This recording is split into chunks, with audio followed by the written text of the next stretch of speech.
Welcome back to War Thunder, and today I present you once again ships. Now it's been 2 weeks since the last video that I made, and I begged for some changes, especially on the PT boats. I have no idea if anybody at Gaijin is listening or whatnot, but they actually have changed a lot of things for the better for PT boats, but of course also some changes were not beneficial for PT boats. And one of the reasons is a change in the ammo selection for destroyers, and also a bit of a bug in the destroyer versus destroyer fight. So first of all hardcore subscribers that still watch this kind of video, please report it in the comment section. Okay, jokes aside, now what has changed? Well, first of all, it's a longer test again.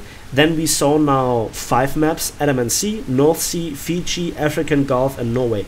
Especially African Gulf and Norway are older maps that actually got reworked and got increased in size in one direction to allow for some sort of proper long range destroyer versus destroyer engagements. More on this in a moment. I like the map rotation idea, but for me personally, in the matches that I played, it didn't really work properly. I got very often North Sea. I don't like North Sea. It's just an awful map design where the destroyers just immediately snipe the PT boats. Andaman Sea is okayish. Fiji, I think, is so far the greatest map we have in the game, still not flawless.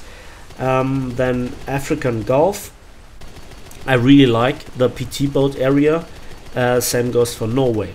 And yeah, many problems are now there that I will come to later on when it comes to how the actual outcome of many games were. Now in the background you see the fun part, the good part, the exciting part, the taka stuff. So I think I have to mention here, big thumbs up for Gaijin for making PT versus PT fighting now much more enjoyable and actually working. With the exception of the, the Italian ship, all PT boats now feel fun and engaging and have their very unique character. So for example, the S100, which is a ship that I didn't like previously too much, is now an absolute monstrosity because of the 30mm NK103 variant working and how good it is working. You might see in the background. You have various different belt selections that work in different ways, and I prefer the H-Web belt. If you remember the TAR 152C3 when it first came out, where the H-Webs were insanely efficient against bombers, it kind of feels like that. So they do a lot of module damage, a lot of ship section damage, still do damage to the crew. It might be also the mine shell that is implemented in the belt, so it does really a lot of damage. But the APIT shell belt is also very powerful. The HE belt is also strong, but not as strong, and when somebody goes bowing, you have more difficulties dealing with them, whereas the HWAP and the API belt just can penetrate way deeper into the ship and do the damage. It really feels powerful. The same goes for the American Alco PT boat, and the duality of the 40mm and the 37mm, if you can open up the broadside, which is difficult to manage in the actual heat of the battle, you can do those very powerful bursts. However, of course, it's not as powerful as the the Japanese patrol boat, because that is immensely powerful. Then also the Project Bolshevik is still very powerful in terms of firepower, but when you shoot it, it has become very fragile, whereas before it was very tanky. Talking about tankiness, the S100 is also very tanky and decently fast, and has great firepower, but just to the front. And you still can, like with the Alco PT boat variants, not unite the firepower. So a lot of the firepower is in the secondary armament, like for the S100 in the 20mm, and also in the 20mm and 50 cals and other armament for the Alco PT boat. So you still can not unite the firepower, which is kind of a shame. I have hoped that Gaijin would give us the option. If it's there, I have not seen it, let's put it that way. then firing into the air at aircraft seems to work better, but I cannot confirm it. So kind of firing at aircraft feels much more precise. To hit them actually is still up to you, of course, but you know, that's a different problem. So the AP buff that we saw for the kind of French tanks seems to also be slightly implemented into ships. Yeah, so I like that. The PT boat versus PT boat fight has become much more enjoyable. You get the kills much faster gameplay, less punishing in return if you have good aim and you plan an ambush ahead. You get rewarded for it. It's rewarding, it's fun, and you want more of this. So big thumbs up for that. And then we come to the destroyers. Yeah, so Gaijin went 2 steps ahead and 1 step back when it comes to the overall meta. And that is because Gaijin has fiddled around with the ammunition selection. If this is a bug or intentional, I cannot say. But the problem is this. In, you know, the Yugumo, let the Yugumo aside, in all other destroyers, you now have a very limited amount of armor-piercing shells, just around about 30 for the German Z20, and equal amounts for the Fletcher and the Project 7Y, and so forth. So they all have limited amounts of armor-piercing, and that is a very big problem, because now effectively you just have HE at your disposal. That has 2 effects. The destroyer versus destroyer fight is now incredibly long-lasting, very punishing and not fun, and it leads more and more destroyer commanders to harass PT boats even further, because that HE still works fine against patrol boats. That is a big issue. And also, especially on the African Gulf map, which is a map from the design and the looks of it and the feeling of it, which I like, one of the destroyer spawns is directly behind the patrol boat spawns. So every destroyer commander that just wants to rack up some kills and wants to have mindless fun just spawns there, wrecks some PT boat, and feels like Captain Lindemann or whatnot. So it's a problem, and Gaijin should really rework that, because to harass a destroyer that expects you in a patrol boat is no fun whatsoever. And he can dodge the torpedoes. Your guns deal literally no damage. You just have to waste one of your planes to deal with that one particular destroyer, and I don't know if he can respawn or if he has a teammate. If he is good with the anti-air, he denies you the simple approach. And you know, even a torpedo hit to the bow or to the stern is not guaranteed to one-shot that destroyer. I've hit one destroyer with a torpedo on the bow and a 250 kilogram bomb in the middle of the ship, and he did not sink. And he still locked down one capture zone in the PT boat area.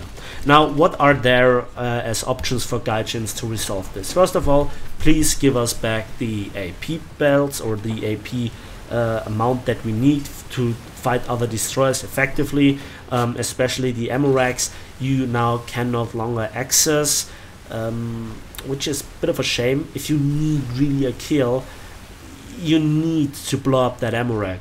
And torpedo hits, you know, that is too close quarters. You have a limited amount of them. They're not fast enough to lead them. Is even with the lead indicator pretty difficult. The enemy destroyer, as I said, can still dodge it.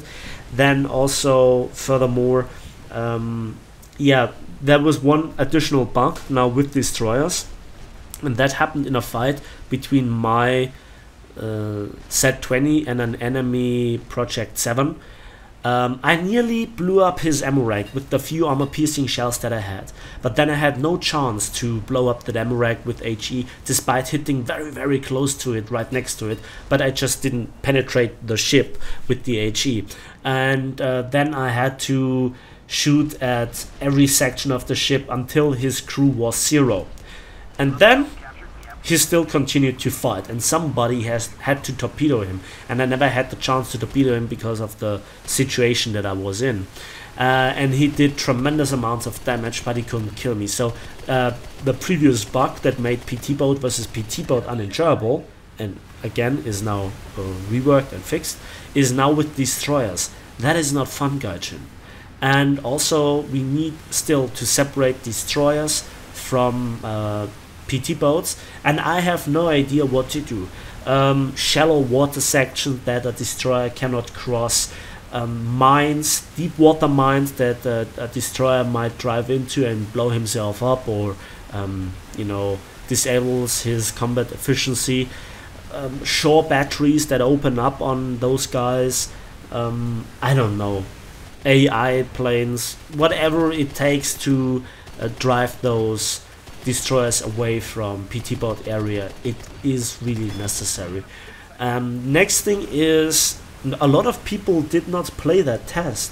I waited 5, 6, 7 minutes in the queue before I got another match, and yeah, very often it was just 8 versus 8, and especially on the Norway map, you know, you had the initial fight with the PT boats, maybe 1 versus 1 or 2 versus 2, and it was over in like 3 minutes. It was exciting, it was fun, and then nothing.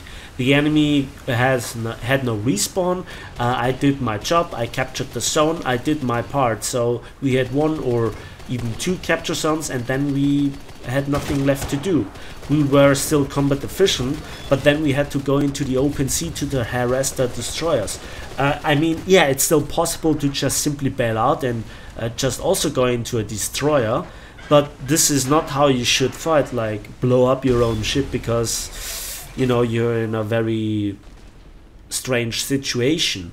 And also I could jump into an aircraft to just torpedo or lol bomb one of the destroyers, which I did very often, and it's still very unrewarding, let's put it that way. Suicide bombing shouldn't be a thing, and it's very annoying if you play a destroyer yourself. So ultimately a lot of things have changed for the better. Especially it was important that Gaijin did something about the PT boats. Destroyers have not become better, in fact they have become worse. I have no idea why Gaijin insists of the captains using HE. By the way, there was another bug after the first battle. There was nothing left to do. You just had to rebuy the ammunition in battle, but you couldn't. So after the first test, you couldn't do anything. How should I resupply ammunition if I don't have the ship in port with where I could access the crew and so forth? Now the final verdict that I have when looking at this test is that I'm a bit disappointed. I mean, don't get me wrong, the right steps were made. That PT boats are now much more enjoyable to play is a good point. Really big thumbs up for Gaijin, please keep it that way. But the destroyer change, I'm not okay with it. Whatever it was, bug or intentional, I don't know. I don't care. It should be reworked to how it was previous, at least ammunition wise and also damage wise. The next thing is that we saw no real changes to the maps either. I mean, African Gulf was the first map that we saw like a year ago, and it's still the most enjoyable map design that I know. Fiji is okay, but North Sea is just pitiful. Norway looks very much drawn on a piece of paper. Adamant Sea also needs kind of a bit of a rework when it comes to the third capture zone. It's far from perfect, and that for over a year. So I, as a player, have again not seen any progress. I hope that anybody sees this and gets this final verdict message. Not much has changed. It's just, you know, we make a new test and oh, something is bugged. Okay, we rework that in the next test, and then something else gets bugged that previously was okay. Okay, we rework that, and real progress we don't see. So 5 maps we have now, of which none is new. And we also saw no game mechanics. We saw no changes in the destroyer versus PT boat fight. If at all, it got more imbalanced. And yeah, no new vehicles. it's standing still. And you know, meanwhile, we see all the funny, shiny thing like French tanks, which are amazing, planes from the Italians and the French, where also a big portion is copy-paste. Let's face it, it's just like it is. And so I'm not quite sure where this is going with the naval forces. It feels like it has absolutely no priority anymore, and it's just a weekend hobby of a handful of devs. I don't know. Again, let me know in the comment section what you think. Actually, I wanted to make it just 10 minutes long, but it ended up 15 minutes. Nevertheless, it shows a bit more gameplay in the background. That's it for me today. So thanks for watching, really honestly. Thanks for listening. Please give this video if you like, subscribe if you want to see more, and we'll see each other on the waves of War Thunder.